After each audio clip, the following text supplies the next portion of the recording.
Welcome to the Slop Temple. We pray this video helps. In this video, I will explain how to make a paper sumo wrestler. First, you'll need a square sheet of paper, ideally 8 by 8 inches, and a flat surface.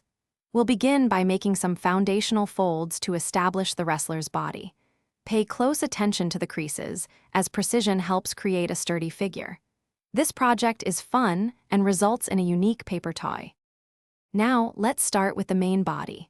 Take your square paper and fold it in half diagonally, bringing one corner to the opposite corner. Press down firmly to create a sharp crease, then unfold. Repeat this process for the other diagonal, making an X shape of creases across your paper. These initial folds are crucial for the wrestler's structure. Next, bring all 4 corners of your paper to the center point where your creases intersect. Press these down to form a smaller square. Then, fold the side edges inward to begin shaping the arms and torso. For the legs, take the bottom section and fold it up, then down again, creating a sturdy base. This gives your sumo wrestler its distinctive stance.